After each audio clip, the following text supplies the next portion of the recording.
कौम कुर्बानी दे ताकि 85 रुकनी काबीना के खराजात पूरे हो सकें।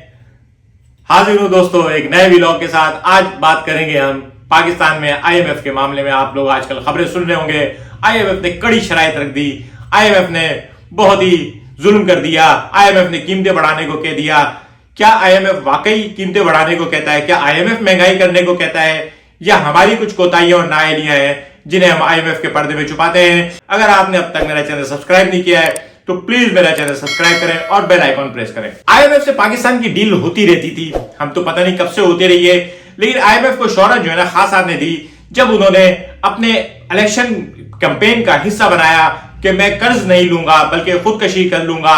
लेकिन उसके बाद जब उनकी हुकूमत आई तो शुरू के दिनों में यह बहस शुरू हो गई कि पाकिस्तान को आईएमएफ के पास जाना होगा, और पाकिस्तानी गवर्नमेंट आईएमएफ के पास नहीं जा रही थी, और बहरहाल पाकिस्तानी गवर्नमेंट आईएमएफ के पास चली गई। लेकिन उसके बाद ये कहा जाने लगा कि इन्होंने जाने में देर कर दी। इन्होंने आईएमएफ क्या है, क्यों है, कैसे है, इस पर थोड़ी सी बात करते हैं, बहुत आम आदमी के अंदाज में। बिल्कुल ऐसी बात नहीं करेंगे जो आपको समझ में नहीं आए। लेकिन बहरहाल आईएमएफ, आपने जब भी सुना होगा पाकिस्तान के आईएमएफ से मुज़ाकरात हुए, आईएमएफ ने कड़ी शराइत रख दी। आप यकीन करें दोस्तों, आईएमएफ कोई कड़ी शर्त नहीं रखता। मैं आप लोगों को आज ये बात बता रहा हूं कि आईएमएफ कोई कड़ी शर्त नहीं रखता। आईएमएफ बिल्कुल इस तरह की शराइत रखता है जैसे एक निकम्मे बाप को कोई कहे कि भाई कमाने धमाने जाओ ताकि तुम्हारे भूखे बच्चे जो भूखे हैं इनके लिए रोजी रोटी का बंदोबस्त करो। या आईएमएफ किसी आदमी को कहे कि भाई ये जो आपके पास गाड़ी है इसको साफ तो कर लिया करो, इस पर कपड़ा तो मार लिया करो। आईएमएफ कहता क्या है, कभी गौर किया है आपने? आईएमएफ कहता है आप अपनी रेवेन्यू बढ़ाएं। आईएमएफ को क्यों कहना पड़ता है हमें कि हम अपनी रेवेन्यू बढ़ाएं? हम खुद क्यों ये काम नहीं करते कि हम अपनी रेवेन्यू बढ़ाएं? हम ऐसे इकदाम क्यों नहीं करते कि हमारे मुल्क में आमदनी में इजाफा हो? हम इनडायरेक्ट टैक्स यानी सेल्स टैक्स यानी प्रोडक्ट के ऊपर तो टैक्स लगा देते हैं, लेकिन लोगों की आमदनी पे कोई टैक्स नहीं लगा पाते। हर किसी, जहां किसी पे शोबे पे टैक्स लगाने की बात होती है वहां पे एहतजाज शुरू हो जाता है। हमारे यहाँ लोग टैक्स देने को राजी नहीं है। आईएमएफ कहता है कि लोग आप टैक्स कलेक्ट करें, आप टैक्स कलेक्ट नहीं कर सकते। अभी आपने बिजली के बारे में सुना होगा आईएमएफ। अब आपको मैं एक बात बताऊं, पाकिस्तान में 3000 अरब की बिजली खर्च होती है और रेवेन्यू कलेक्शन जो है 1800 अरब है। 1800 अरब यानी 1200 अरब रुपए का बिजली का गैप है। ये न्यूज के पॉइंट ऑफ व्यू से बता रहा हूं, खबरों में है। अभी 1200 अरब यानी 3000 की बिजली हम 1800 अरब में देते हैं और 1200 अरब का नुकसान करते हैं। आईएमएफ कहता है इस नुकसान को पूरा करें। इस नुकसान को पूरा किया जाना चाहिए ना। किसकी जिम्मेदारी है इस नुकसान को पूरा करना, मेरी या आपकी? हमारी और आपके साथ तो ये करते हैं कि जहां पे कलेक्शन ना हो रही हो वहां पे ये बिजली की लोड शेडिंग बढ़ा देते हैं। यानी एक आदमी अगर बिल नहीं दे रहा है तो उस इलाके के तमाम लोगों को कि बिजली बंद कर दी जाए। ये उस आदमी से कलेक्ट नहीं करते, कुंडे वाले को कलेक्ट नहीं करते बिजली। और असल में मैं और आप जितनी बिजली कंज्यूम करते हैं उससे कहीं ज्यादा बिजली जो है ये बड़े इदारे जो है, बड़ी ऑर्गेनाइजेशन जो है वो करती हैं। जब आप उनके जाके देखेंगे तो अरबों रुपए के ना दहंदा निकलेंगे। हम और आप तो 5-8 हजार 10-20 हजार रुपए के ना दहंदा होंगे ज्यादा से ज्यादा। वैसे भी एक महीना बिजली ना भर दो तो आईएमएफ हमें कहता है बिजली की कलेक्शन करो। आईएमएफ हमें कहता है सब्सिडी ना दो। पेट्रोल पे सब्सिडी कभी गौर किया दोस्तों? पेट्रोल आपकी 70 है, आप तो उसमें 100 रुपए का पेट्रोल डलाते हैं, लेकिन वो जो 20 करोड़ की गाड़ी में जा रहा है उसको भी सब्सिडी मिल रही है। पेट्रोल पे सब्सिडी मेरे ख्याल में नहीं होनी चाहिए। सब्सिडी अगर देनी है बेनजीर इनकम सपोर्ट प्रोग्राम पे है, जो भी लोगों को मराद देनी है, जो भी लोगों को रिलीफ देना है वो बेनजीर इनकम सपोर्ट प्रोग्राम के तहत देना चाहिए। ये हुकूमत का काम नहीं है। पेट्रोल मोटरसाइकिल वाले को रिलीफ देने के चक्कर में आप फॉर्च्यूनर, मर्सिडीज और बेंटले जैसी गाड़ी चलाने वालों को भी पेट्रोल पे वो दे रहे हैं, वो अफोर्ड कर सकते हैं, लेकिन उनको भी रिलीफ मिल रहा है, गवर्नमेंट के खजाने से पैसे जा रहे हैं। इसी तरह से वो कहता है आप टैक्स लगाओ, आमदनी बढ़ाओ। आमदनी बढ़ाना, टैक्स लगाना ये हुकूमत का काम है, जिम्मेदारी है। हुकूमत को पैसा कलेक्ट करना है, लेकिन हमारी हुकूमतें क्या कर रही हैं? कर्जे ले रही हैं। हमारी हुकूमतों ने रेवेन्यू बढ़ाने की बात नहीं की। मैं दोस्तों आज आपको थोड़ा सा एक बताता हूं, हमारे यहाँ हमेशा जो है ना डॉलर्स की कमी का जो मसला रहता है। डॉलर्स की कमी का मसला उस वक्त होता है जब आपको बाहर से मंगाए जाने वाले सामान के ऊपर ज्यादा पैसे देने पड़े। मैं एक मिसाल के तौर पे कहता हूं कि जैसे आपको बाहर से जो सामान मंगाया जाता है वो अगर 60 अरब डॉलर का आता है और हम पाकिस्तान से जो एक्सपोर्ट करते हैं वो 23-24 अरब डॉलर की है। लेकिन दोस्तों मैं आपको बहुत मजे की बात बताऊं, हमारे यहां तकरीबन हाफ ऑफ द पाकिस्तान में जो डॉलर आता है उसमें से आधे से ज्यादा डॉलर जो किसी एक्सपोर्ट की वजह से नहीं आता, बल्कि वो जो हमारे बाहर पाकिस्तान, समंदर पार पाकिस्तानी है, वो जो अपने घर वालों को पैसे भेजते हैं, वो रेमिटेंसेस जो है वो हर महीने 2-3 अरब डॉलर की आती हैं। और तकरीबन मेरे ख्याल में साल के 30 अरब डॉलर जो है हमें मुफ्त के आते हैं। इसको मैं बिल्कुल मुफ्त का कहूंगा, क्योंकि जब आप एक्सपोर्ट करते हैं तो जाहिर है आप प्रोडक्ट बनाते हैं, रॉ मटेरियल खर्च होता है, लेबर होती है, बिजली, पानी, गैस, ये सब खर्च करेंगे।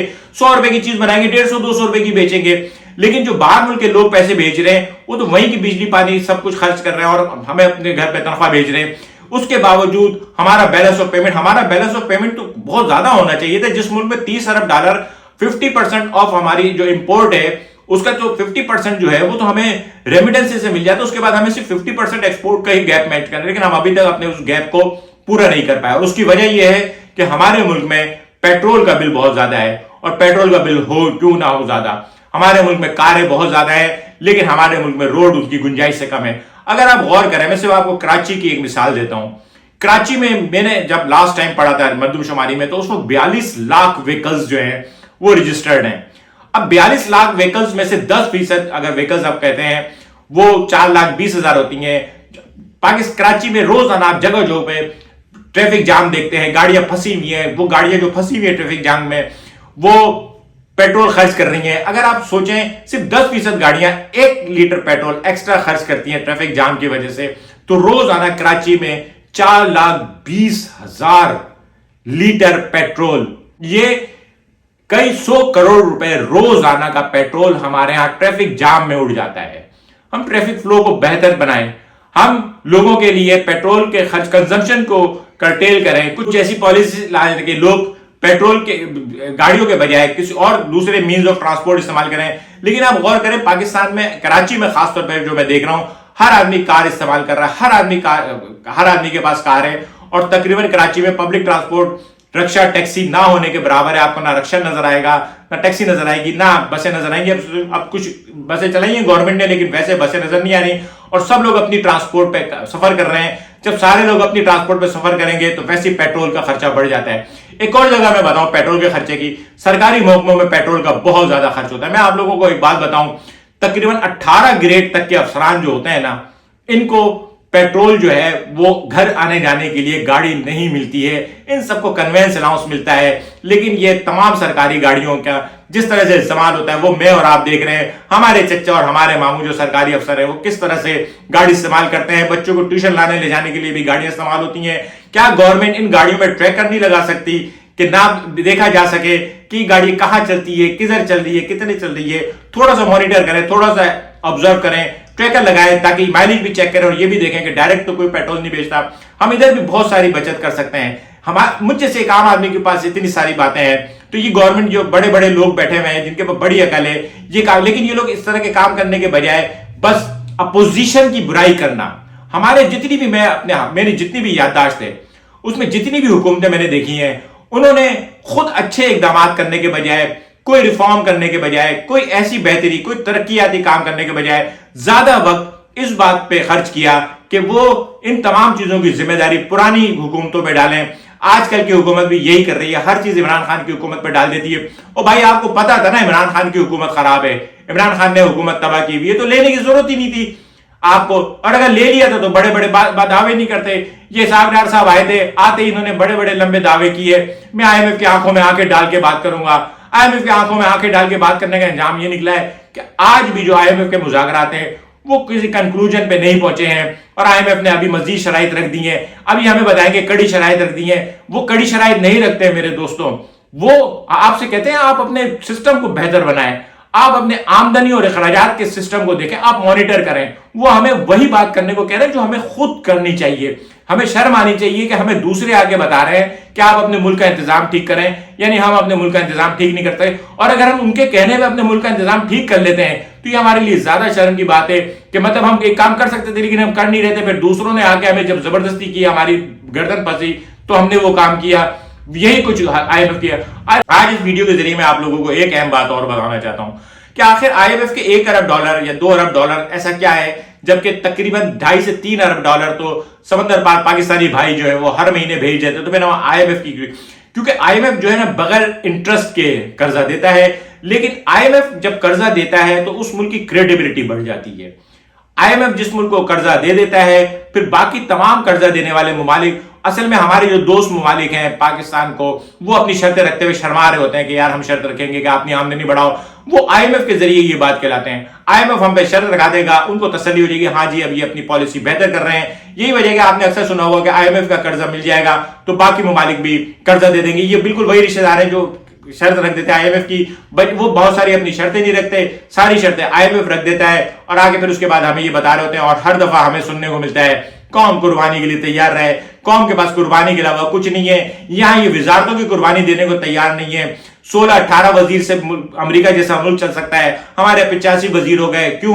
क्योंकि कौम कुर्बानी दे। हम जो है ना गुज़िश्ता कई सालों से सिर्फ मुसलसल यही तकरीरें सुन रहे हैं कि हम कुर्बानी दें, हमें कुर्बानी देते हुए नजर आए। ये लोग हमें अगर हल्की गाड़ियों में सफर करते हुए नजर आए, इनके प्रोटोकॉल कम होते हुए नजर आए, इनके शान शौकत कम नजर आए, इनके खाबे कम नजर आए, तो हमें भी नजर आए कि हाँ जी हम भी इनका साथ देते हैं, हमें भी अच्छा लगेगा कि चलो जी इनके साथ कुर्बानी दें। इनके तो प्रोटोकॉल ही खत्म नहीं हो रहे, इनके कर्रो फरी खत्म नहीं हो रहे, इनके बैरून मुल्क के दौरे खत्म नहीं हो रहे, इनके जाने के बाहर ममालिक में जाने के अखराजात देखें आप, इनके पाकिस्तान में इनकी गाड़ियों के कारवान देखें तो इनके तो कोई वो नहीं है। लेकिन कौम कुर्बानी दे, सिर्फ कौम ने कुर्बानी देना है और इन्होंने हुकूमत करनी है और हुकूमत करने के बाद अपने वतन लंदन चले जाना है। जब मौका मिलेगा लंदन से हुकूमत करने का तो पाकिस्तान आ जाएंगे, और जब पाकिस्तान में इनको हुकूमत नहीं मिलेगी, जब इनसे प्रोटोकॉल, यकीन करें इन लोगों के पास बहुत पैसा है, बहुत कमा लिया इन लोगों ने पैसा। आज मैं बड़ा भरा हुआ दिल का हूं, बहुत दिनों से मैंने बनाई नहीं थी, वीलॉग नहीं बनाया था, आज वीलॉग बनाने बैठा हूं, लेकिन दिल मेरा,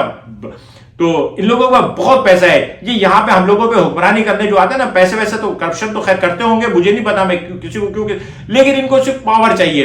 वो पावर इनको यहाँ पे मिलती है। जब इनके पास पावर नहीं होती, जब ये वजीर आजम और वजीर नहीं होते, तो फिर ये अपने मुल्कों को चले जाते हैं, क्योंकि पैसा तो याशी इनके पास वो है। लेकिन सलाम ठोकने वाले लोग, लंदन में देखा है आपने लोगों की तस्वीरें, होटल में बैठे हुए चाय पी रहे हैं, रोड के ऊपर खड़े होकर शॉपिंग कर रहे हैं। यहाँ पे आइसक्रीम खाने भी जाते हैं ना, तो पता चलता है पूरा इलाका कॉर्डन ऑफ हो जाता है, पुलिस लगा दी जाती है। फिर उसके बाद ये आते हैं आइसक्रीम खाने के लिए, और बाहर मुल्क में ये जो लाइन लगा के जो है ना रोड पार कर रहे होते हैं। बस इनको ये शान शौकत चाहिए होती है, और इस शान शौकत को मेंटेन करने के लिए कौम कुर्बानी दे।